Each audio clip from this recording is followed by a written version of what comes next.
Thank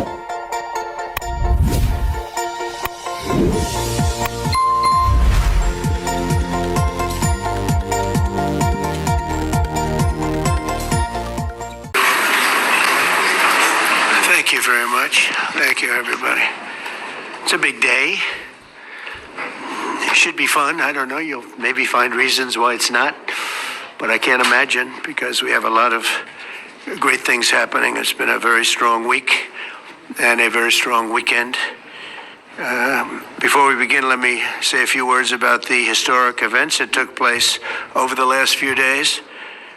On Saturday, my administration helped broker a full and immediate ceasefire, I think a permanent one, between India and Pakistan, ending a dangerous conflict of two nations with lots of nuclear weapons. And they were going at it hot and heavy, and it was seemingly not going to stop. And I'm very proud to let you know that the leadership of India and Pakistan was unwavering, powerful, but unwavering in both cases, and having these, they really were, from the standpoint of having the strength and the wisdom and fortitude to fully know and to understand the gravity of the situation. And we helped a lot. And we helped also with trade. I said, come on, we're going to do a lot of trade with you guys. Let's stop it. Let's stop it. If you stop it, we're doing trade. If you don't stop it, we're not going to do any trade. People have never really used trade the way I used it. That I can tell you. And all of a sudden they said, I think we're going to stop. And they have. And they did it for a lot of reasons, but trade is a big one. We're going to do a lot of trade with Pakistan. We're going to do a lot of trade with India. We're negotiating with India right now. We're going to be soon negotiating with Pakistan. And we stopped the nuclear conflict. I think it could have been a bad nuclear war. Millions of people could have been killed. So I'm very proud of that. I also want to thank Vice President Vance and Secretary of State Rubio for their work and efforts. They worked very hard on that. We also, as you know, created a situation where the Houthis, for the first time ever, have ceased firing, and they've let it be known that they're not going to be firing at American ships anymore, not going to be firing at Americans anymore. This was a heavy barrage that lasted for approximately 50 days. And as you know, they've been in war essentially for forever. But over the last 10 years, they've been very difficult for other countries. Nobody was able to do what we did. But they stopped, and we take their word for it. Their surrogates and them directly said, we don't want to do this anymore. And so we were satisfied with that.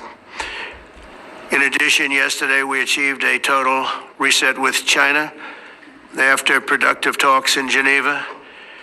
Both sides now agreed to reduce the tariffs imposed after April 2nd to 10% for 90 days as negotiators continue on the largest structural issues. And I want to tell you that a couple of things. First of all, that doesn't include the tariffs that are already on, that are our tariffs, and it doesn't include tariffs on cars, steel, aluminum, things such as that, or tariffs that may be imposed on pharmaceuticals, because we want to bring the pharmaceutical businesses back to the United States, and they're already starting to come back now based on tariffs, because they don't want to pay 25, 50, or 100% tariffs, so they're moving them back to the United States. I spoke to Tim Cook this morning, and he's going to, I think, even up his numbers, $500 billion. He's going to be building a lot of plants in the United States for Apple, and we look forward to that. I really do look forward to that. But the talks in Geneva were very friendly. The relationship is very good. We're not looking to hurt China. China was being hurt very badly. They were closing up factories. They were having a lot of unrest. And they were very happy to be able to do something with us. And the relationship is very, very good. I'll speak to President Xi maybe at the end of the week. We have some other things we're doing. But one of the biggest things that we're doing, and I don't know if people realize this, but we made a great deal with China, great trade deal, but it was a much bigger deal originally, and then they canceled it right in the last day. Some of you faces I remember were there when that happened. I remember you. And we had a deal where they opened up their country to trade with the United States. And they took that away at the last moment, and then I canceled the whole thing. And then 6 months later, we ended up doing a smaller deal, but it was a big deal. It was $50 billion worth of product that they were going to purchase from our farmers, et cetera.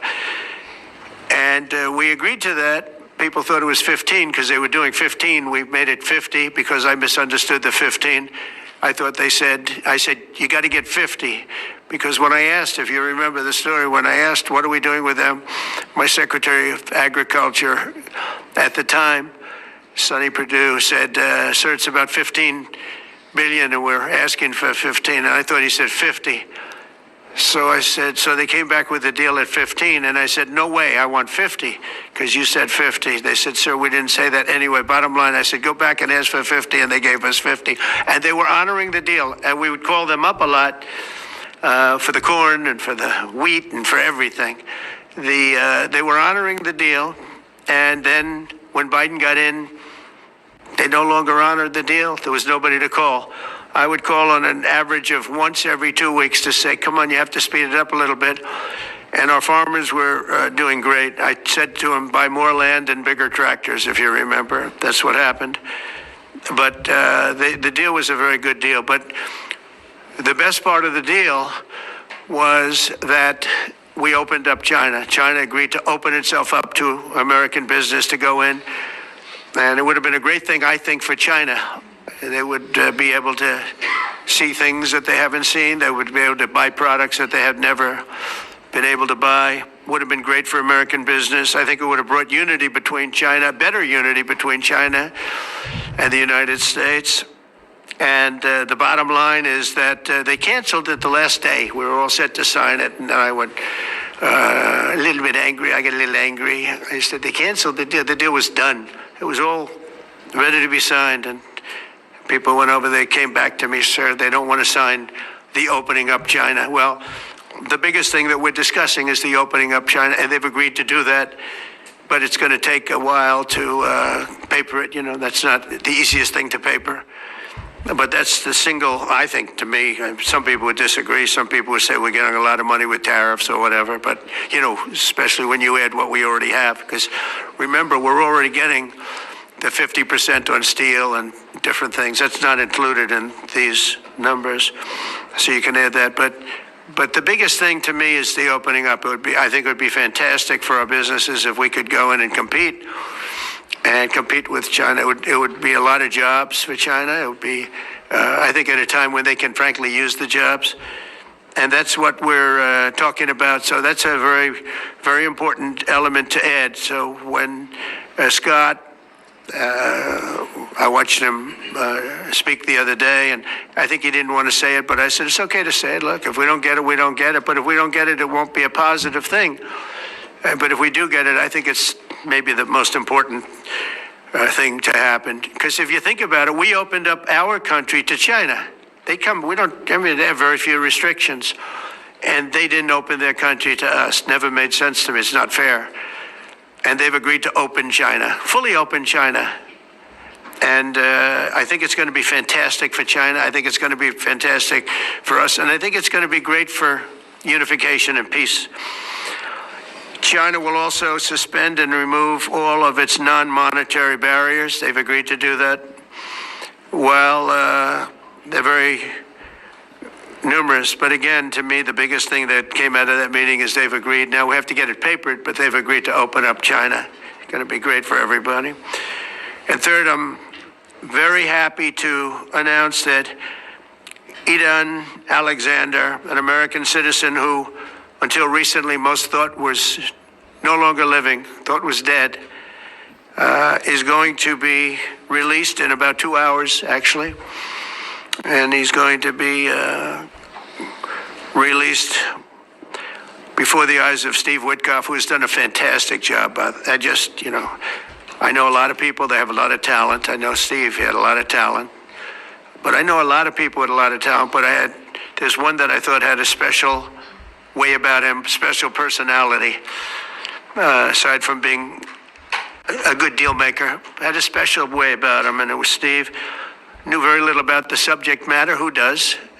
But he learned it in about 2 hours. And he's been fantastic, so I want to just thank Steve. But they're going to be releasing Edon in about 2 hours from now, or sometime. And again, they thought he was dead just a short while ago. His parents are so happy. They're so happy.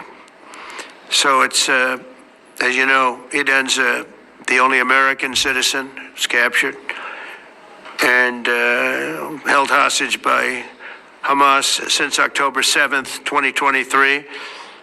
And he's coming home to his parents.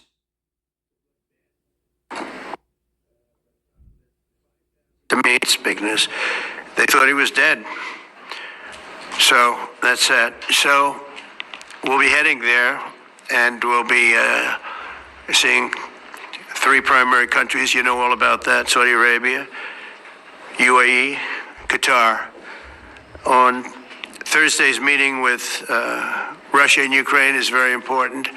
I was very insistent that that meeting take place. I think good things can come out of that meeting. Stop the bloodshed of the horrible, it's a bloodbath. But that 5,000 more, it's really much more, I'm trying to be conservative, more than 5,000 soldiers. Russian, they're not American soldiers, they're from Russia, they're from Ukraine, but they're people. They're human souls, and they're being killed at levels that we haven't seen since the Second World War. And it's every week. A lot of drone fighting. It's a whole new form of warfare, and it's violent and vicious. And so that's it. I'd like to go back to China just for a second. They're very heavy on the fentanyl. We're charging them, as you know, 20% for the fact that they send fentanyl into our country. And they've agreed that they're going to stop that. And, you know, they'll be rewarded by not having to pay, hundreds of billions of dollars in tariffs. So the fentanyl should stop. It comes from China. It's amazing. And comes through our southern border, comes through our northern border too, comes through Canada, and comes through our southern border, much more through the southern border. But so that's a very important subject to me, because everybody in this room has lost friends or people that have family members that have died of fentanyl.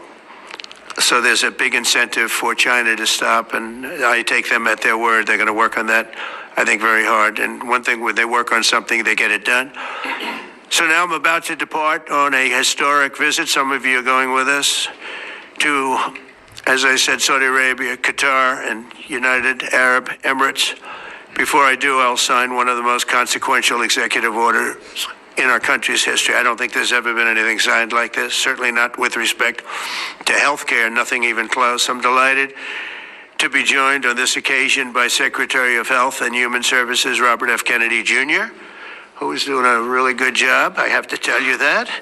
CMS Administrator, a friend of mine, Dr. Mehmet Oz, who is an amazing guy. You know, I was telling Bobby before, Oz had a very successful show, but it hurt his reputation, because when you're in show business, it hurts your reputation a little bit. It's good for you, but in terms of professionalism and being a doctor, it sort of hurts your reputation. This guy went to the best schools, was the best, top of the line. Then he did a television show, became a success, made a lot of money, all that stuff, but it sort of hurt him. And you know who I compare that to? I hate to say this, but a special woman, Jeanine Pirro. She was the toughest, smartest DA maybe in our countries, in our cities and states history, New York. She was really tough, really sharp. Then she did a show, and people didn't think of her quite the same way. She became more of an entertainment person, like Oz. Oz is not an entertainer. He's not really an entertainer, if you know the real story. And she isn't either. She is unbelievable. She was one of the strongest district attorneys in the history of New York, highly respected, very tough, went after the drug dealers at a level that you don't see today anymore. And hopefully she's given up a tremendous, she's leaving the #1 show on cable television, one of the #1 shows on television, period, to 5. But they've got great people left behind, but she was a big part of it. And so I equated to that. Jeanine Pirro is unbelievable. FDA Commissioner Dr. Marty McCary, with a reputation that's second to none, and the job he's doing already has been fantastic. Thank you, Marty. And Director of National Institute of Health, Jay BHATTACHARYA, who has been, as you know, from Stanford, so highly regarded, and have all been working with us very hard on this. And the question they would ask, being a little bit new to the government aspect of it, is why doesn't somebody fight the drug price situation, meaning equalization? There's a term, it's called equalization. Nobody wants to mention that term. And I'm not knocking the drug companies. I'm really more knocking the countries than the drug companies, because they're forced to do things. But the drug lobby is the strongest lobby in this country, they say, the drug lobby. It's between that and lawyers. And they have a lot of power. But starting today, the United States will no longer subsidize the health care of foreign countries, which is what we were doing. We're subsidizing others' health care. Countries where they paid a small fraction of what, for the same drug, that what we pay many, many times more for. And we'll no longer tolerate profiteering and price gouging from Big Pharma. But again, it was really the countries that forced Big Pharma to do things that, frankly, I'm not sure they really felt comfortable doing, but they've gotten away with it, these countries. European Union has been brutal. And the drug companies actually told me stories. It was just brutal how they forced them. And European Union suing all our companies, Apple, Google, Meta. They're suing all of our companies. They end up, they have judges that are European Union-centric, and they get rewarded $15 billion, $17 billion, $20 billion, and they use that to run their operation. Not going to happen any longer, that I can tell you. So what's been happening is we've been subsidizing other countries throughout the world, not just in Europe, throughout the world. European Union was the most difficult, from what I understand. I mean, I'll tell you a story. A friend of mine who's a businessman, very, very, very top guy. Most of you would have heard of him. A highly neurotic, brilliant businessman, seriously overweight, and he takes the fat shot drug. And he called me up, and he said, President, he calls me, he used to call me Donald, now he calls me President, so that's nice respect. But he's a rough guy, smart guy. Very successful, very rich. I wouldn't even know how we would know this, but because he's got comments. President, could I ask you a question? What? I'm in London, and I just paid for this damn fat drug I take. I said, it's not working. He said, I just paid $88, and in New York I pay $1,300. What the hell is going on? He said, so I checked, and it's the same box, made in the same plant, by the same company. It's the identical pill that I buy in New York. And here I'm paying $88 in London. In New York, I'm paying $1,300. Now, this is a great businessman, but he's not familiar with this crazy situation that we have. But he was stunned. But it was just one of those stories. And I brought it up with the drug companies, represented by somebody who's very, very smart, good person too. And we argued about it for about half hour, and then finally he just said, because they can't justify it, he just said, look, you got me.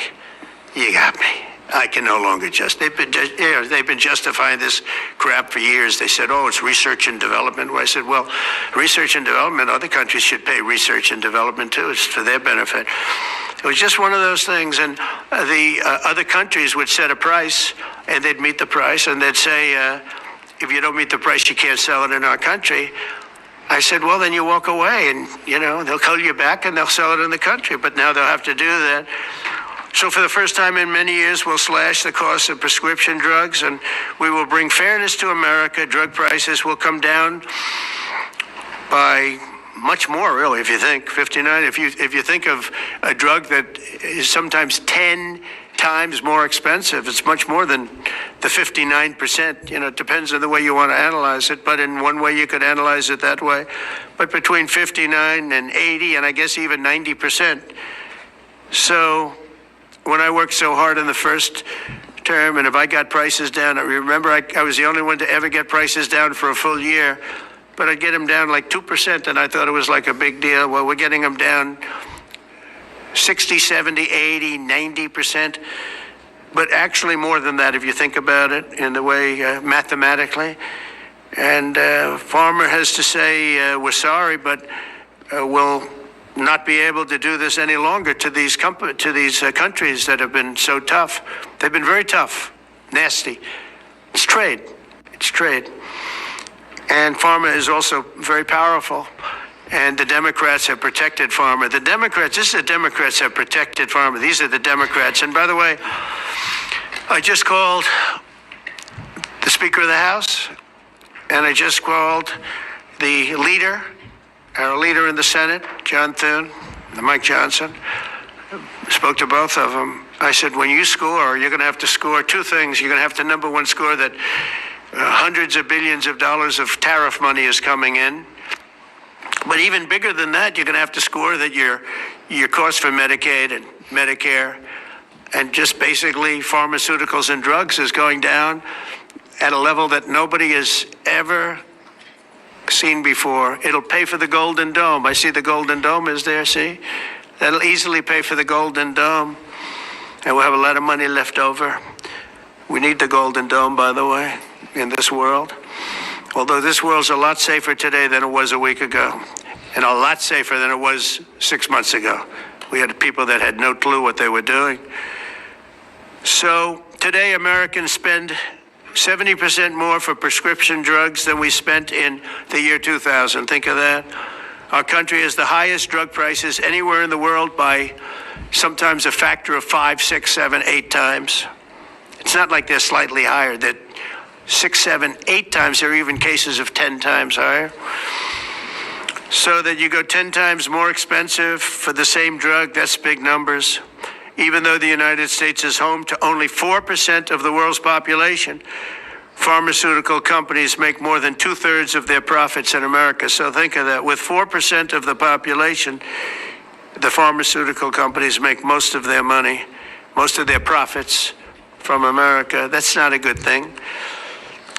Now, I think, by the way, I have great respect for these companies and for the people that run them. I really do. And I think they did one of the greatest jobs in history for their company, convincing people for many years that this was a fair system.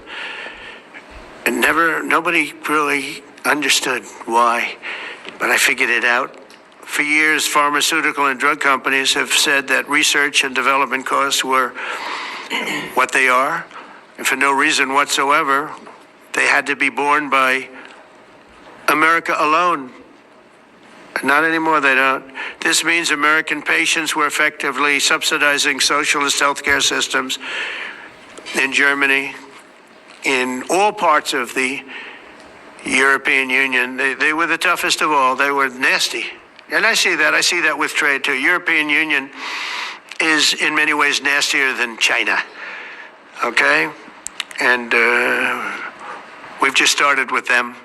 Oh, they'll come down a lot. You watch. We have all the cards. They treated us very unfairly.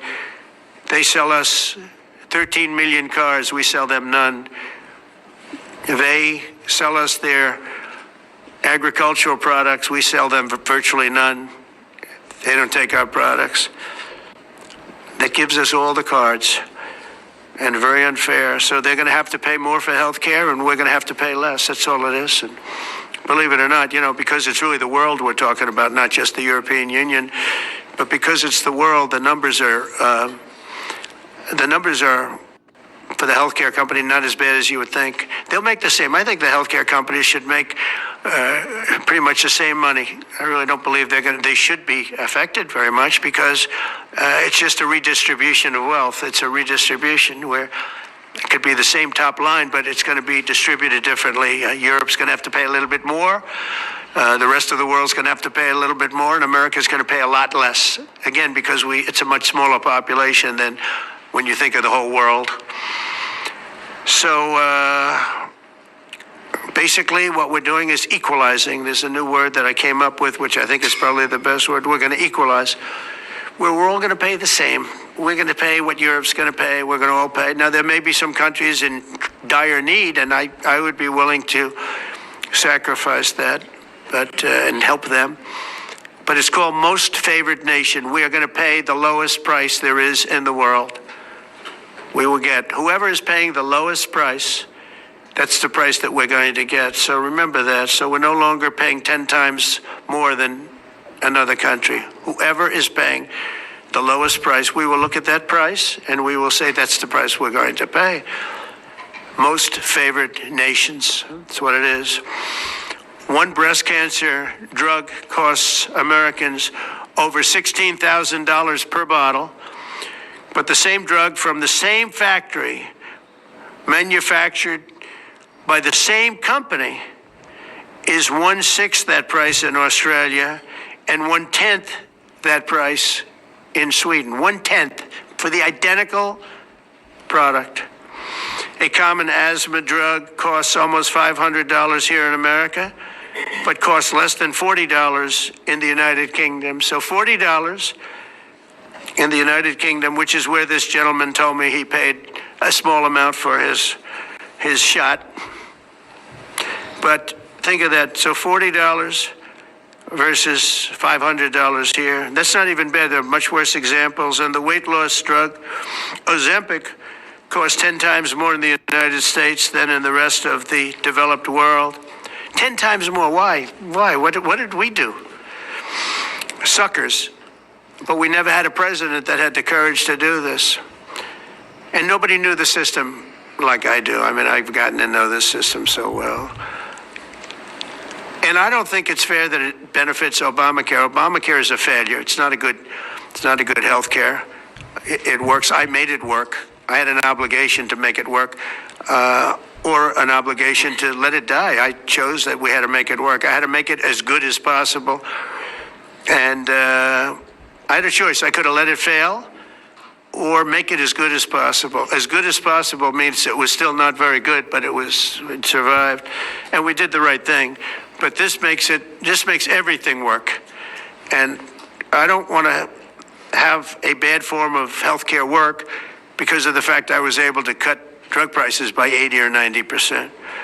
So we're going to maybe come up with something. I think this gives the Republicans a chance to actually do a health care that's much better than Obamacare and for less money, which if you guys would work on that along with Congress. But I do want to say that Democrats could have done this a long time ago. They have fought like hell for the drug companies, and they knew they were doing the wrong thing.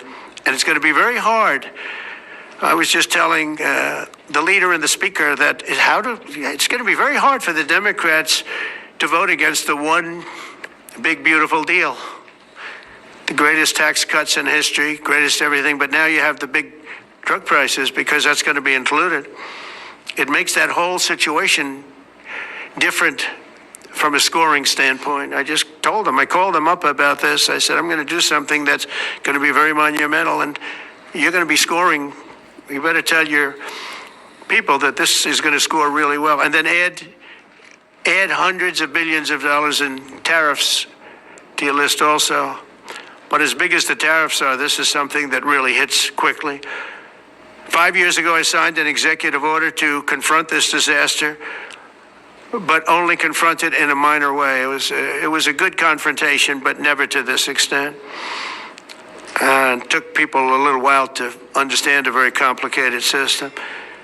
But Joe Biden, without any knowledge of what he was doing, terminated the policy and then pretended to negotiate under a new system. And then you take a look, 5 out of the 10 drugs that he negotiated are now over 200% more expensive in America than the rest of the world and far more expensive than when he even got involved.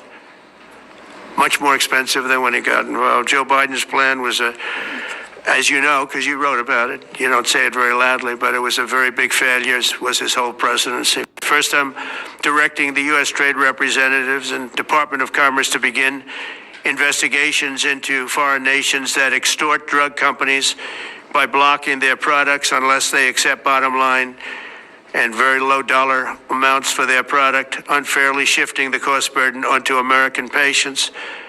And we'll be taking a look at that very strongly. The biggest thing we're going to do is we're going to tell those countries, like those represented by the European Union, that, that game is up, sorry. And if they want to get cute, then they don't have to sell cars into the United States anymore. It's a very big subject. And they won't get cute, because I'll defend the drug companies from that standpoint. They were given a price by the European unions and other countries. This is what you do.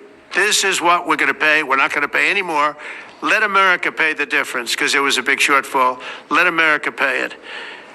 And that's what we did, but we're not doing it anymore. Next, my administration will secure what we're calling most favored nations drug pricing. The principle is simple. Whatever the lowest price paid for a drug in other developed countries, that is the price that Americans will pay. And we're using the term other developed countries because there are some countries that need some additional help, and that's fine. I think that's very good. Some prescription drug and pharmaceutical prices will be reduced almost immediately by 50 to 80 to 90%. Big Pharma will either abide by this principle voluntarily or will use the power of the federal government to ensure that we are paying the same price as other countries. To accelerate these price restrictions and reductions, my administration will also cut out the middlemen. We're going to totally cut out the famous middlemen. Nobody knows who they are, middlemen. I've been hearing the term for 25 years, middlemen. I don't know who they are, but they're rich. That I can tell you. We're going to cut out the middlemen and facilitate the direct sale of drugs at the most favored nation price directly to the American citizen. So we're cutting out, Bobby, the middlemen. It's so important, right? They got to do that. They're worse than the drug companies. They don't even make a product, and they make a fortune. It's very smart business people, that I can tell you. If companies make no significant progress toward most favored nation pricing, which we will insist that they do, so I think I'm wasting time talking about it. We're going to insist upon it. And we'll insist, and we're going to help the drug companies with the other nations, because those other nations do a lot of trading with us. They need our trade, just like China needed us very badly. They need us just as badly. We will do whatever we have to with trade, just like we did some great things with trade with India and Pakistan. It really helped the situation, very heated situation. Could have lost millions of people, more than millions. I mean, many millions of people. And they want to do business with America, but we never used our powers that way. We never knew how. We never had people that knew how to do that. We'll also open up America's market to safe and legal imports of affordable drugs from other countries, putting dramatic downward pressure on prices. And if necessary, we'll investigate the drug companies, and we'll, in particular, investigate the countries that are doing this, and we will add it onto the price that we charge them for doing business in America. In other words, we'll add it on to tariffs if they don't do what is right, which is everybody should equalize. Everybody should pay the same price. And special interests may not like this very much, but the American people will. I am doing this for the American people. I'm doing this against the most powerful lobby in the world, probably the drug lobby, drug and pharmaceutical lobby. But it's one of the most important orders, I think, that's ever been signed, certainly with regard to health care or health in the history of our country, and it's an honor to be a part of it. And I'd like to ask Robert F. Kennedy to say a few words, please. Thank you. Thank you, Mr. President.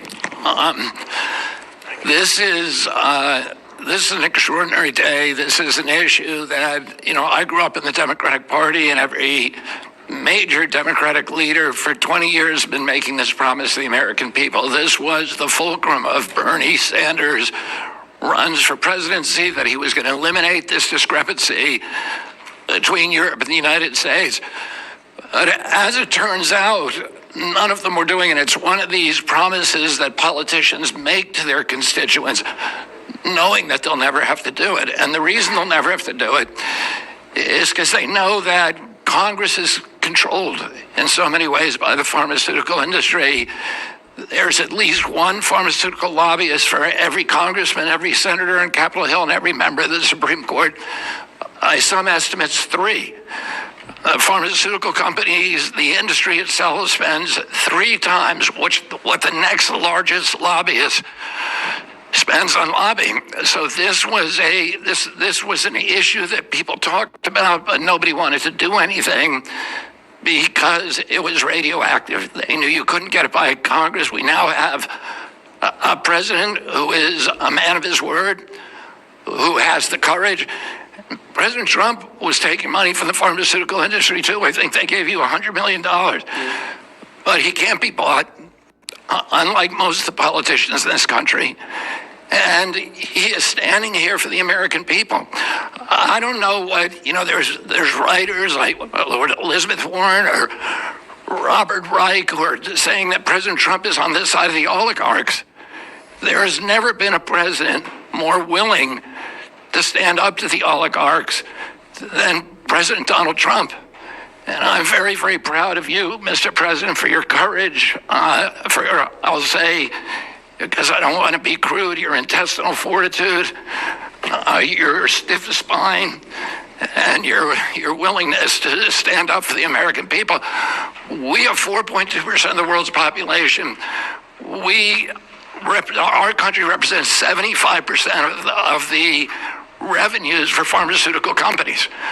We spend in our country $1,126 per capita on drugs. In Britain, they spend about $240. They spend 1/5 of what we do. And this is true across Europe. And the drug companies, Europeans, if you ask them, it made no sense what they were saying. America has to pay for this innovation or it's not going to happen. What President Trump is saying to our European partners is you've got to raise the amount that you're paying for those drugs and pay for your share of the innovation. That the United States is no longer subsidizing that. If the Europeans raise the price of their drugs by just 20%, that is $10 trillion that can be spent on innovation, and the health of all people all across the globe is going to increase because we're going to have better products. So I'm just so grateful to be here today. I never thought that this would happen in my lifetime. I have a couple of kids who are Democrats, are big Bernie Sanders fans, and when I told them that this was going to happen, they had tears in their eyes because they thought this is never going to happen in our lifetime, and we finally have a president who's willing to stand up for the American people. Thank you, and Dr. Oz. Thank you, Secretary Kennedy. This is the most powerful executive order on pharmacy pricing and healthcare ever in the history of our nation. And it's only happening because we have a president with the fortitude, the guts to stand up to the withering criticism and lobbying that's going to occur as soon as folks hear about the executive order. So on behalf of the child in Philadelphia who's got an autoimmune disease with a $1,000 a month drug, or the older woman in Los Angeles who's on a blood thinner who can't afford her copay, I want to thank President Trump. God bless you for having the guts to take on this industry. Thank you, sir. Thank you very much. So let's talk about the details a little bit. And this is primarily about equalization, as President Trump said. It's about fairness. Think of NATO as a metaphor. When President Trump said, you've got to pay a little more so it makes sense for all of us, they came up and the European countries contributed. The same thing we believe will happen in this situation. Most people who have thought about this process agree that it is patently unfair to tolerate the numbers that Secretary Kennedy and President Trump have reflected to you. On this chart to my left is a list of the 10 drugs that were negotiated in the IRA. Again, this is the bill, the law, that regulates a negotiation process. This is the best price that was able to be obtained by the Biden administration. And if you look at these numbers, they actually reflect how much on top of the most favored nation price was being paid by the United States. So the closest to me, Bob, you can point to the Jardinians, the closest one, 289%, the one that's closest to you. That means that we are paying in America 4 times more than that drug costs in other countries. Again, 100% is the baseline. It's 289% above that baseline. It goes all the way down to where we're paying 50% more than any other country. That's the range. As was pointed out by President Trump, half the time we're paying 3 times more than is paid in other countries. It doesn't make any sense for the system. That stated, President Trump has over and over again indicated, and Secretary Kennedy reflected as well, we want innovation. We want our technology partners doing the best they can to make the best solutions for drugs to cure as many people in America and around the world as possible. By getting our allies to pay a bit more, as they should be, and they should have for many years been doing, will course correct a problem that's gotten out of hand. And by doing that in a thoughtful, effective way, we're going to be able to get the pharmaceutical industry whole. Those jobs will still be here, will still be productive, will still be curing cancer and a slew of other ailments that plague humanity. America will still be the leader in this space, but we'll be paying the appropriate amount, the right-sized amount for those tasks. So over the next 30 days, the 4 of us up here, together with people standing in the back of this room who are doing a lot of the heavy lifting, are going to be approaching pharmaceutical companies to talk specifically about what we want the most favored nation price to be based on the best data we have. We're looking forward to a thoughtful interaction with these corporate leaders, many of whom we've spoken to and in quiet will agree the system is not right the way it is. They're patriotic Americans. They want what's right.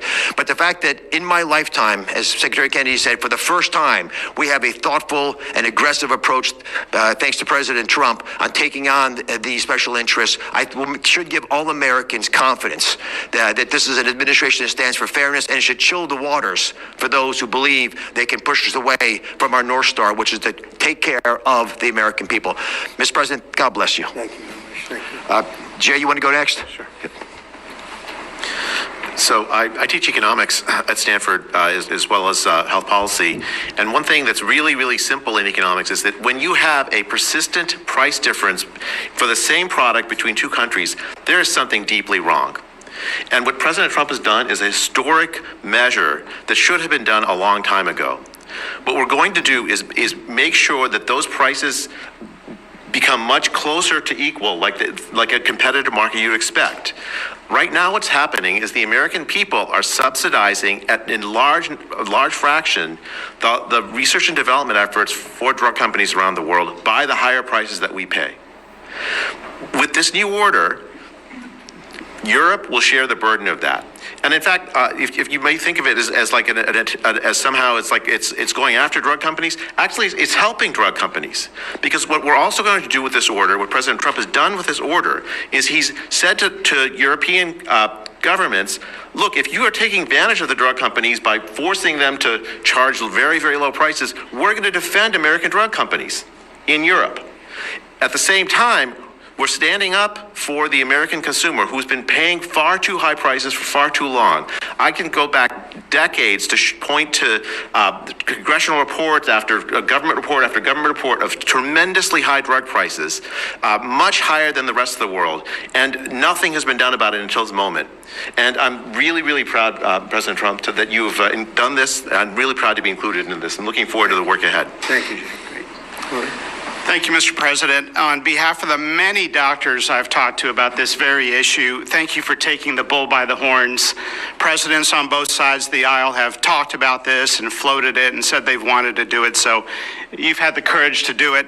Thank you. I've been a surgical oncologist at Johns Hopkins for 22 years, and I have seen patients suffer. We didn't take an oath to heal patients and then watch their life get ruined financially with their home, mortgage, retirement, going down the drain with GoFundMe campaigns, raising money from church communities and synagogues and friends they haven't seen in 20 years to try to raise money for what? For a system where Americans have been getting ripped off by 10, 12, 15 times higher prices than we see in other countries.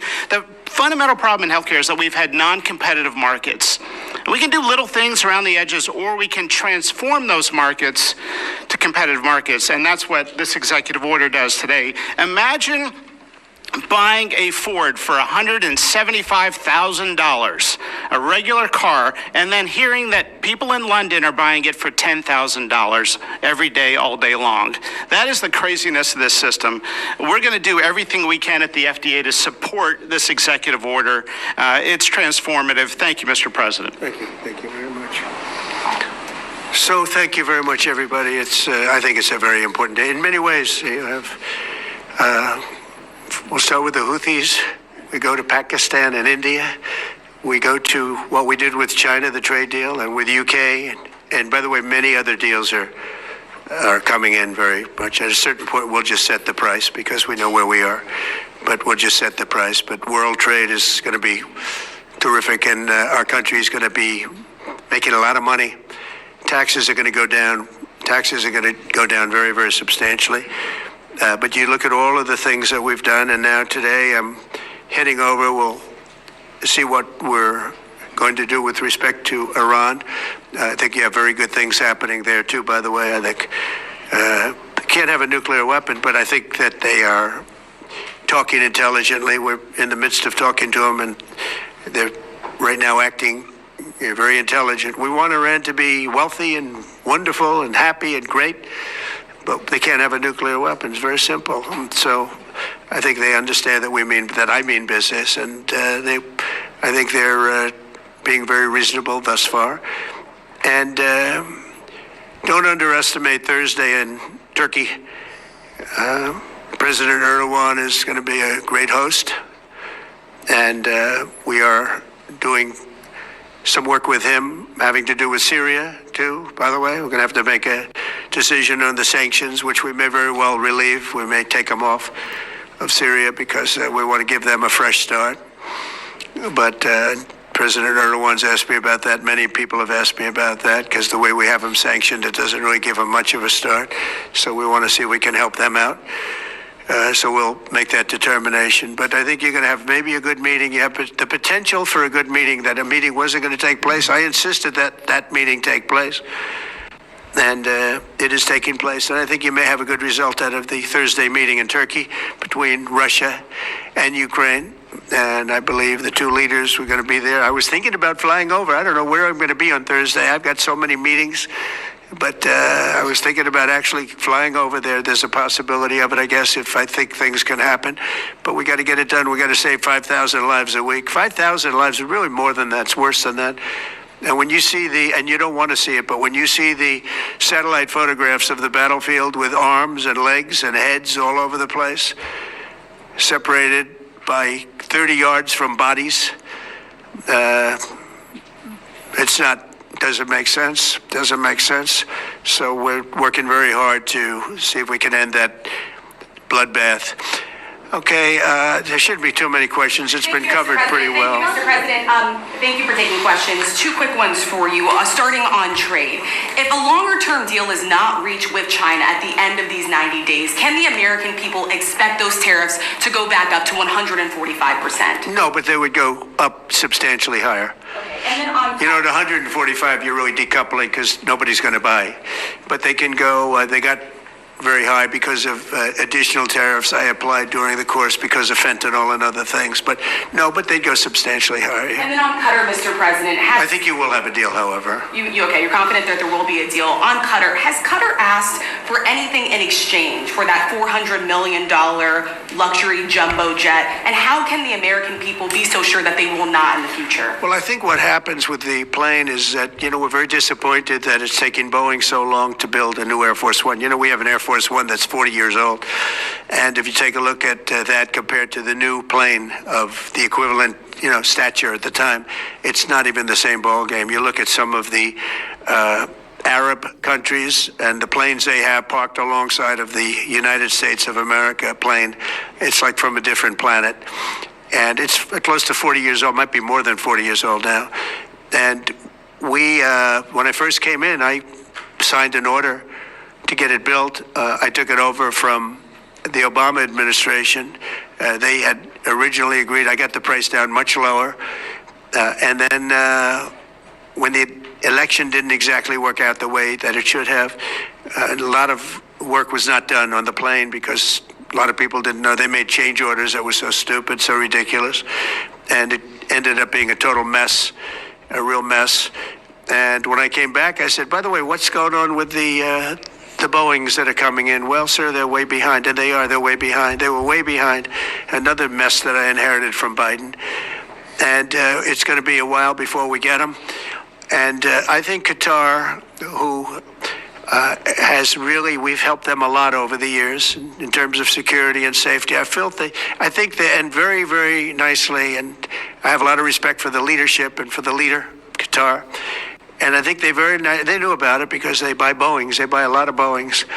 And they knew about it. And they said, we would like to do something. And if we can get a 747 as a contribution to our Defense Department, to use during a couple of years while they're building the other ones. I think that was a very nice gesture. Now, I could be a stupid person to say, oh, no, we don't want a free plane. We give free things out. We'll take one, too. And it helps us out because, again, we're talking about we have 40-year-old aircraft. The money we spend, the maintenance we spend on those planes to keep them tippy-top is astronomical. You wouldn't even believe it. So I think it's a great gesture from Qatar. I appreciate it very much. I would never be one to turn down that kind of an offer. I mean, I could be a stupid person and say, no, we don't want a free, very expensive airplane. But I thought it was a great gesture. And I think it was a gesture because of the fact that we have helped and continue to, we will continue to, all of those countries, Saudi Arabia, UAE, Qatar and others, we keep them safe. If it wasn't for us, they probably wouldn't exist right now. And I think this was just a gesture of good faith. And I don't get it. Someday it'll be like Ronald Reagan. They decommission them. You know, they get to a certain age, they decommission them. It'll go to my library. They're talking about going to my library in years out. But I thought it was a great gesture. And it's something that was done by Ronald Reagan. They actually decommissioned the plane and he put it in his library. And it actually has made the library, I think a Boeing 707, it's actually made the library more successful. So it was good. Do you plan to use it? Do you plan to use the plane after you leave office? No, I don't. No, it would go directly to the library after I leave office. I wouldn't be using it. No. Mr. President, on the hostage, you said that the release of the American hostage, Eden Alexander, is a step in good faith to end this war. Do you expect any progress, perhaps announcement on ceasefire during your trip to the Middle East? We hope that we're going to have other hostages released too, as you know. So when I met with the hostages 3 weeks ago that were there for quite a while, you remember the 10 people that came in, mostly young people, 1 or 2 were a little bit older. They were explaining the trials and tribulations. I mean, they went through hell. And I said, how many are there? They said 59. I said, that's a lot. I didn't realize, because we got a lot out. You know, we got a lot of hostages out, I think you will acknowledge. They said 59, but then they said, they followed that up by saying 59, of which 24 are living, the rest are dead. But the people whose son, mostly son, I think 1 daughter in this case, but mostly sons are there, or husbands are there. Those people want the dead bodies as much as they want the live body. I have a mother that calls me, but came up to me when I first met her, and she said, sir, please get my son out. He's dead, but they have his body. And I asked her about that, and it's as though he were alive. The level of wanting that body back is the same. It couldn't be any more, as though he were alive. So, getting the bodies back is very important. That could be a thing having to do with the religion. It could be simple. I was amazed at the level of importance. It's the same as if the son or husband or whatever was alive. So they said 59. In fact, they came in with a number 59 written out on like a sign on their chest. But they came to thank me for getting them out. And I said, what does the 59 mean? They said, well, that means there are 59 people. But then they said, but 24 are living. Now it's 21. The number's 21. So now it's actually, We'll get Eton today. We think we're getting him today, so it's 20. So they have 20 live hostages there. The rest are dead bodies. Mr. President, are you open to negotiating your tariffs on cars, steel, and aluminum with China or any other country? Well, we're not even talking about that. We're bringing the car business back into this country. We have commitments, not only commitments, they've already started construction on many plants. They've left Mexico in a few cases. In a few cases, they've left Canada. They're not going to build in Canada. They're going to build here because we have the market, and the tariffs have been amazing. The election and the tariffs. November 5th was a big day, and on top of that, of course, you wouldn't have the tariffs without the election, I guess, if you look at it. But we have at least 11 committed massive car factories that are going to be built, that are in the process of being built. And some are going through, some have actually started. We also have renovations of existing factories where they weren't utilizing the full factory from years gone by, and now they're under full renovation. They'll be opening up full factories in a very short period of time. Our car industry, I think we're going to have the number one industry. You know, if you look at Japan and these others, they do tremendously with cars, and they can do that too. But you know, if they want to sell cars in the United States, they're going to have to build factories in the United States, because I'm interested in cars for the United States. Now, one other thing is, in our tax bill, we're giving not only no tax on tips, no tax on Social Security, no tax on overtime, but also we're going to get a deduction for people that borrow money to buy a car if it's made in America. If it's not, we have no interest. Mr. President, there's a meeting between President Putin as well as President Zelensky. If President Putin doesn't show up to these talks in person in Turkey, will you join Europe in putting higher sanctions on Russia? If I felt it would be important toward getting the deal done, I'm the one that insisted on the meeting. They couldn't get a meeting because one said ceasefire, one said no ceasefire. It was going back and forth. I said, look, at this point, we got to stop it. Just go to the meeting. The meeting's been set. Go to the meeting on Thursday. And if I thought it would be helpful, I don't know where I'm going to be at that particular point. I'll be someplace in the Middle East, but I would fly there if I thought it would be helpful. Yeah, please. I want to ask you about South African refugees. Dozens of Afrikaners who claim discrimination in their home country are heading to the United States, Right. where your administration is going to welcome them as refugees. Now, this comes as you've halted virtually all refugee admissions for people fleeing famine and war from countries like Sudan and the Democratic Republic of Congo. Why are you creating an expedited path into the country for Afrikaners but not others? Because they're being killed, and we don't want to see people be killed. Now, South Africa leadership is coming to see me, I understand, sometime next week. And, we're supposed to have I guess a G20 meeting there or something, but we're having a G20 meeting. I don't know how we can go unless that situation's taken care of, but it's a genocide that's taking place that you people don't want to write about, but it's a terrible thing that's taking place, and farmers are being killed.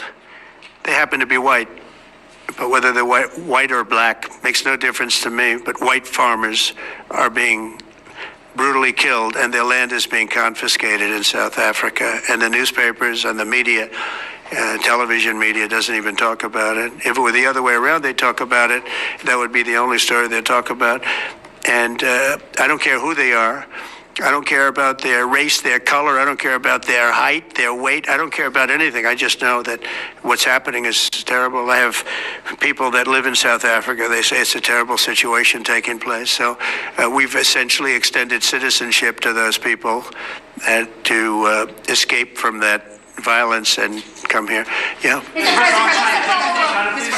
Mr. President, thank you. Are you letting China off the hook for these 90 days, and do you really believe that they will follow through with non-tariff barriers and remove those? Non-monetary tariffs, yeah. Yeah, I think they're going to follow through. I think they want it very badly. I think they want the deal very badly.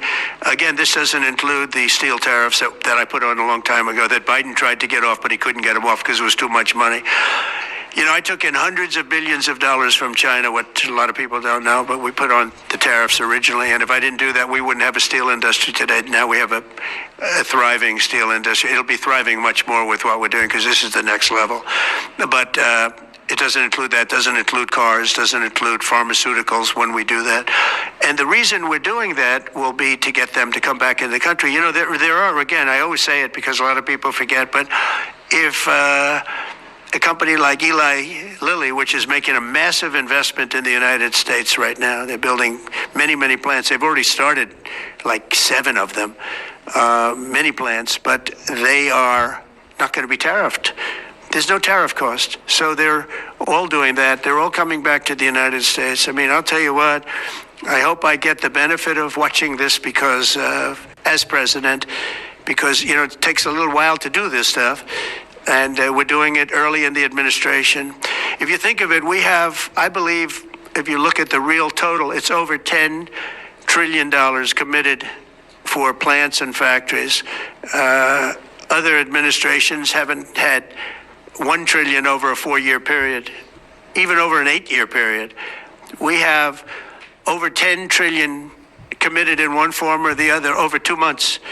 Give me a break. I'm here 3, but let's give me a break on the first month. We want to get acclimated. But, you know, but if you think about it, it's really 2 months. And so in 2 months, we have an investment already of over $10 trillion. And other presidents haven't had that done over a year, over 4 years in some cases. It's unprecedented. There's never been anything like it. It's a very exciting time in America. Thank you very much, everybody. Who's in charge of the budget bill while you're gone, sir? I'll sign that. Yeah. Mr. President, are you ready to impose sanctions on Russia if Putin doesn't agree with the 30-day ceasefire? I have a feeling they're going to agree.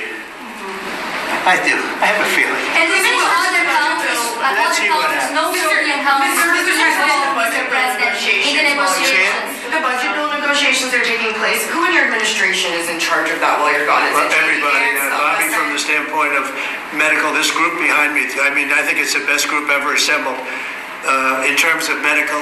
I think you're going to see a tremendous cut. I don't think. I mean, I know you're going to see it in Medicaid and Medicare. That cut will be massive because drugs are 50-60% of the cost. So Medicaid costs are going down and Medicare costs are going down because of what we're doing today. And there's no, it's not like, oh, gee, well, maybe it won't happen. It's going to happen because the other countries have no choice. Now, the drug companies are going to have to say, listen, if you don't pay more, we're not going to give you the drug, and they're willing to do that. So that's it. They have to, we have to equalize. Mr. President, price controls. Say it? How do you respond to the fact that this... It's not price control. No. What was price control is before. If you want to talk about price control is what they were doing. They were making us pay. They set a price, and they said, here's what we're going to pay. And anything else, charge America. Because at that time, they had a very stupid president, and it really went crazy during the last 4 years. And remember this, the Democrats are the ones that allowed this to happen. They were the ones that were the protector of this pricing system. And I think it's going to be very hard. You'll have to ask Democrats, are they going to vote against the one great, big, beautiful deal that's being negotiated now, tax cuts, etc. When now on top of the tax cuts and regulation cuts, all the things, now you're going to say that the price of your medicine is going down by 60, 70, 80%. You're going to vote against it? I think a lot of Democrats are going to be forced to do something that their leaders are going to beg them not to do, and that's vote for the bill. I don't see how they can vote against it. How can they vote against it when drug prices, drugs and pharmaceuticals are going to be down 70, 80%? It's going to be very interesting. Mr. President, what do you say to people who view that luxury jet as a personal gift to you? Why not leave it behind? Your ABC fake news, right? Why not? Only ABC. Well, a few of you would. Let me tell you, you should be embarrassed asking that question. They're giving us a free jet. I could say, no, don't give us, I want to pay you $1 billion or 400 million or whatever it is. Or I could say, thank you very much. You know, there was an old golfer named Sam Snead. Did you ever hear of him? He won 82 tournaments. He was a great golfer. And he had a motto, when they give you a putt, you say, thank you very much. You pick up your ball and you walk to the next hole. A lot of people are stupid. They say, no, I insist on putting it. And then they putt it and they miss it. And their partner gets angry at them. You know what?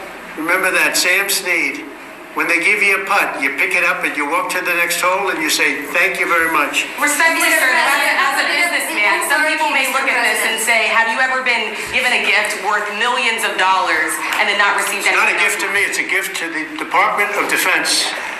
And you should know better, because you've been embarrassed enough, and so has your network. Your network is a disaster. ABC is a disaster. Here is the bill. Bobby, come on over here. Now you're talking about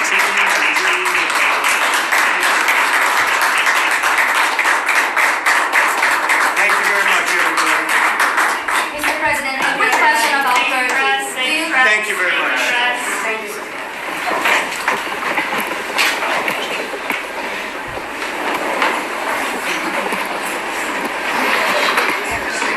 All right.